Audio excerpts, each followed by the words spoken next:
Salam sejahtera saya ucapkan kepada tuan-tuan dan puan-puan dan juga kepada sahabat-sahabat semuanya. Saya ingin mengucapkan ribuan terima kasih kepada Anda semua yang sudah meluangkan masa untuk singgah dan menonton video di channel ini. Saya amat menghargai sokongan Anda semua. Baiklah, tanpa membuang masa, mari kita tonton atau dengar perkongsian pada kali ini. Okey, Wabi. Topik malam ni adalah topik berkenaan dengan perut dan poket rakyat. Saya daripada 2019 saya gunakan istilah perut dengan poket. Sebab akhirnya berbalik kepada perut kita dan poket kita. Apa yang kita nak makan atas meja kita ni dan apa yang kita nak seluk dalam poket kita ni. Dia dua tu je. Berbaliklah macam mana, siapa sekalipun, orang kaya ke, B40 ke, M40 ke, T20 ke, perut dan poket rakyat. Dan yang paling terkesan adalah B40 dan M40. Keadaan lagi ni lah. Jadi YB, kita mulakan dengan KWSP. Sebab isu KWSP ni dia panas, hangat. Ditambah pula dengan cadangan terbaru PMX ni yang nak bagi bulan-bulan ni. Jadi YB, ulasan YB. Saya panggil YB lah. Saya panggil YB lah. Boleh Ustaz Azri. Saya tengok ni, ni ada Wan MP daripada Wan MP, seorang kakak saya daripada Masjid Tanah, Ahli Parlimen Masjid Tanah. Dia kata all the best. Masih menanti. Itu yang menyebabkan saya suka. Sebelum saya masuk lah, kenapa saya agak selesa bekerjasama dengan ahli-ahli parlimen daripada Perikatan Nasional. Mereka ni mempunyai attitude yang sangat baik. Saya cakap dengan, bila saya kata YB, tolong bawa benda ni ke parlimen, mereka bawa. Itu adalah satu sikap yang terbuka. Mereka ni tak sombong, terbuka. Dia tak tengok, tak look down dengan kita. Okey, sebelum saya masuk kepada isu KWSP ni, saya nak sentuh sikit. Kita nak sebagai malam ni lah, kita nak cerita sikit apa yang kita akan bercakap. Okay. Kita akan bercakap banyak mengenai apa yang sedang berlaku sekarang. Sebab dah dekat lebih kurang dalam 7 bulan Anwar Ibrahim jadi Perdana Menteri. Dan kita nak compare, kita nak buat perbandingan Anwar Ibrahim dengan yang paling bagus kita buat perbandingan sekarang ialah dengan Ismail Sabri. Dengan Ismail Sabri. Sebab Ismail Sabri sebab Ismail Sabri ni paling hampir, dan Ismail Sabri dia jadi Perdana Menteri lepas tu kita dah mula endemik, ekonomi telah dibuka. Jadi kita boleh tengoklah, walaupun Ismail Sabri menghadapi situasi yang agak getir pada tahun 2022, tapi kita boleh gunakan dia sebagai comparison. Sebab orang asyik tanya, apa yang PN dah buat? Apa yang Ismail Sabri dah buat? Jadi saya nak beritahu dengan anda, di mana dalam situasi yang lebih sukar, ketika itu saya akan guna banyak perbandingan dengan Ismail Sabri. He is doing lebih banyak benda yang lebih baik daripada Anwar Ibrahim. Saya tak akan gunakan Tan Sri Muhyiddin, sebab Tan Sri Muhyiddin kalau kita nak compare, kita kena compare dia dengan Perdana Menteri atau Presiden, ketua-ketua negara yang sama menjaga ketika zaman COVID.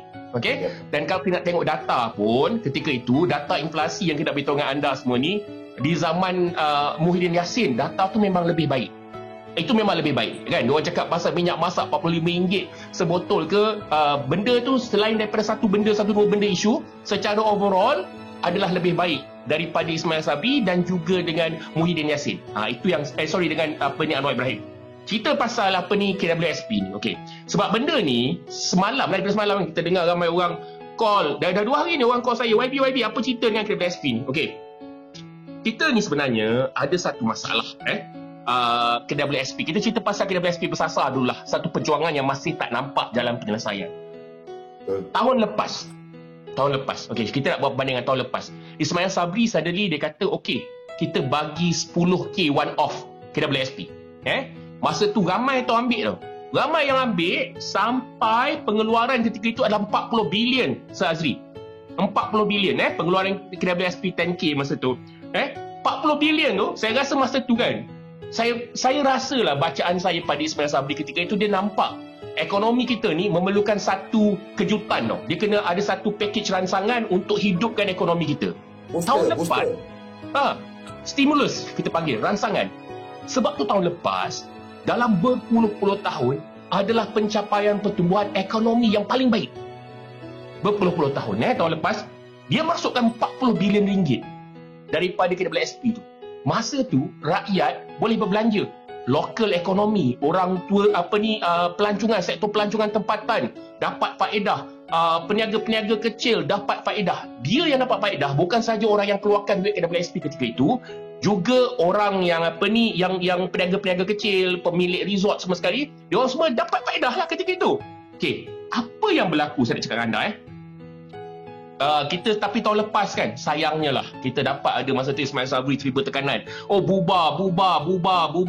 So saya rasa dia tak dapat nak implement apa yang sepatutnya dia buat. Tarik.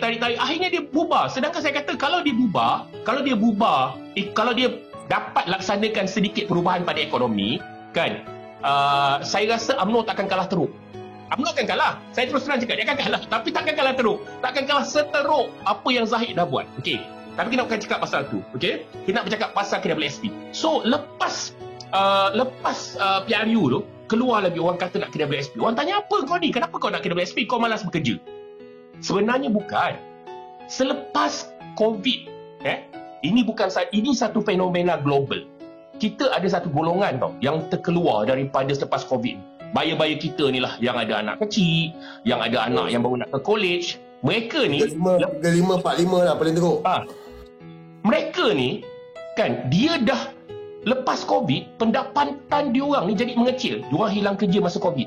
Gaji diorang diturunkan masa COVID. Diorang kena COVID, mungkin long COVID sampai tak boleh bekerja. Jadi lepas COVID tu, diorang punya pendapatan ni jadi lebih kecil daripada sebelum ini. Bila dengan kos sara hidup yang meninggi, macam-macam masalah, diorang nak bayar loan tak boleh, loan kereta tak boleh, loan rumah tak boleh, sampai rumah kena tarik balik, nak kena lelong rumah, kereta kena tarik balik. Benda-benda macam ni menyebabkan mereka terpaksa tau minta KWSP bersasar. Minta KWSP bersasar. Tapi ketika itu, lepas tu ada, ingat banjir. Ada banjir di Johor dan juga di Terengganu selepas Anwar jadi Perdana Menteri. Ada 2 banjir besar. Johor tu banjir besar tu sangat-sangat teruk. Jadi mereka kata tolonglah bagilah keluarkan KWSP supaya kita boleh meneruskan kelangsungan hidup. So PN konsisten memperjuangkan KWSP. Masa mereka jadi kerajaan, mereka perjuangkan. Pada awalnya mereka agak resistant. Dia kata macam tak payah keluarkan, tapi lepas tu dia orang bagi. Dia orang nampak impak dan hasil. Tapi dengan kerajaan kali ini dia agak bebal sedikit. Walaupun yang meminta ni adalah bersasar, bukan semua orang nak. Rakyat yang tercecer ni lah. Rakyat yang tercecer ni, Azri. Tahu tak tahun lepas kan, budak-budak yang habis SPM tahun lepas, kita cakap tahun ni tau. Baru-baru ni Pak Dina Sidik cakap dekat Parlimen, 48.75%, hampir separuh habis SPM untuk tahun 2021, tak sambung belajar. Kalau kita buat study, saya yakin tau, itu semua adalah daripada mereka yang keluarga dia tercicir. Daripada keluarga yang tercicir, dia tak mampu nak menyambung. Lepas tu kita tengok pula SPM baru-baru ni, berapa ramai budak-budak tak duduk untuk SPM. Apa jadi kat budak-budak ni? Jadi rakyat yang tercicir ni, yang ini serius isu yang betul ni, dia telah lahirkan kan generasi yang tercicir. Sebab itulah generasi ni, rakyat yang tercicir ni kita kena tolong. Jadi bila mereka dibawa, ingat tak NGO kena sidai, orang PMO tak nak jumpa dengan dia orang, kan? Saya rasa sebenarnya sangat-sangat tak patut lah. Jadi kerajaan kita kan, dia cerita macam-macam tau. Dia kata, oh, kita tak boleh bagi kau keluar sekarang sebab kita nak fikir pasal masa hadapan kau. Dia kata kan, kalau tak, nanti kau tak ada, akan ada masa hadapan yang bagus. Kita cakap lah, sebenarnya saya ingat lagi ni saya nak cerita terus terang. Ketua Penerangan Bersatu, Senator YB Datuk Razali Idris, Tok Lee, duduk dengan saya dan kawan-kawan berjam-jam, Sir Azri. Kita kata, okey YB Viral, ini kita takkan keluar daripada office ni selagi kita tak dapat cari jalan penyelesaian benda-benda yang telah dibangkitkan oleh kerajaan. Yang oleh Anwar. Kenapa dia tak nak bagi? Satu, dia kata dia tak nak bagi sebab nanti masa hadapan kau tak ada. Jadi kita cadangkan. Masa tu, Tok Lee, dia orang buat usul untuk bahaskan KWSP di Parlimen, sidang yang lepas lah, sesi awal tahun. Ditolak di Dewan Rakyat, ditolak. Kemudiannya, Tok Lee pergi buat usul khas di Dewan Negara. Diterima. Hari terakhir Dewan Negara bersidang, itu kali pertama Dewan Negara begitu ramai yang tengok dan menanti. Malah dalam sejarah Parlimen, Dewan Negara hari itu adalah paling tinggi orang tengok live Dewan Negara. Tok Lee cakap, antara benda yang kerajaan kata, nanti masa hadapan kau keluarkan sekarang, kau tak ada duit masa tu. Kita kata, kalau itu masalah kerajaan, kita nak offer sesiapa yang keluarkan duit sekarang, umur 55 tahun nanti, dia tak boleh keluarkan semua. Dia kena pilih skim pengeluaran secara annuity tahunan. Okey, daripada umur 55 tu dia boleh keluarkan 20% simpanan dia sampai umur 60. Sebab kalaulah contohlah dia ada 100,000 dalam dia punya kalau dia ada dalam 100,000 masa dia bersara 55 tahun, sebab dia dah keluarkan sekarang 10,000 lah, dia nak bayar duit pinjaman rumah, nak bayar pinjaman rumah sebab takut rumah kena lelong, dia hanya perlukan 10,000. Umur 55 tahun, dia cuma boleh keluarkan 20% daripada simpanan tu. Ujung lepas 5 tahun, bila umur dia 60 tahun, kan Sir Azri, dia dah dapat balik, dah ganti yang 10,000 dia keluar sekarang. Interest tu, dividen tu akan dapat 11,000. Itu penyelesaian masalah. Tapi si cerdik yang kononnya sangat-sangat cerdik daripada Pontian tu, Timbalan Menteri Kewangan, dia layan pun tidak. Dia tak nak dengar langsung apa yang Tok Lee dah bentangkan. Itu tunjukkan kerajaan ni langsung dia tak nak ambil, dia tak kisah langsung hal rakyat ni. Langsung tak kisah. Lepas tu, apa berlaku? Rafizi Ramli. Okay, Rafizi Ramli, saya nak cakap Rafizi Ramli pada bila dia kata Pakar formula. Pakar formula ni. Saya punya formula lagi baik daripada dia sebenarnya. Okay. Rafizi Ramli, dia kata macam ni.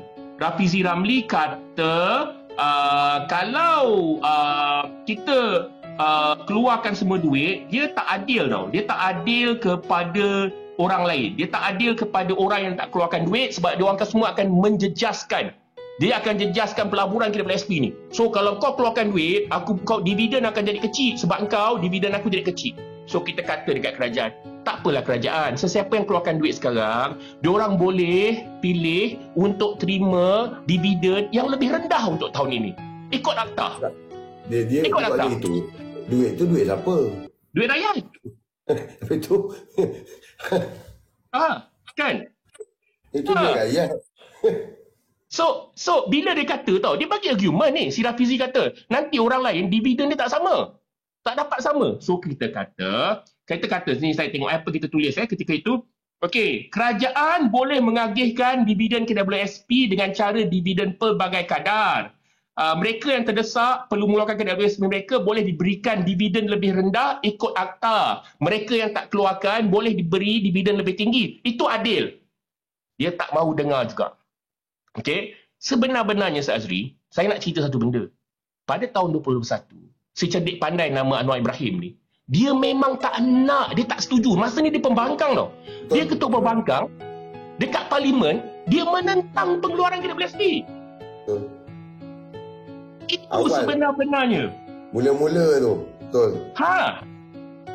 Dia tentang. Tahu tak kenapa dia berubah hati?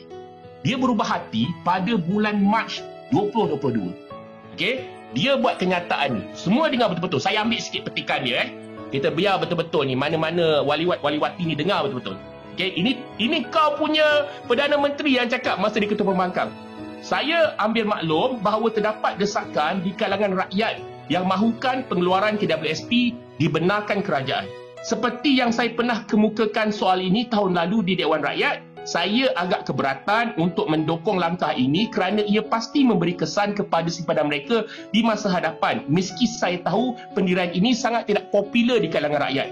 Lepas tu dia salahkan kerajaan bahawa Ismail Sabri tak pandai buat kerja, jadi dia sokong pengeluaran KWSP. Ini bulan Mac 2022. Tahu tak apa berlaku pada bulan Mac 2022, Sir Azri? Apa dia tu? PRN Johor. Masa nak PRN tu tau, dia baru tukar. Dia baru tukar. Dia ambil langkah populis sebenarnya. Dia tukar sebab dia tahu dia mungkin akan kalah di PRN Johor. Baru dia tukar dia punya posisi pasal KWSP. Dia memang tidak bagi. Dalam hati dia tak dapat. Sebab dia sebenarnya, kan kita mempunyai seorang Perdana Menteri yang sebenarnya tak faham situasi rakyat yang susah ni macam mana.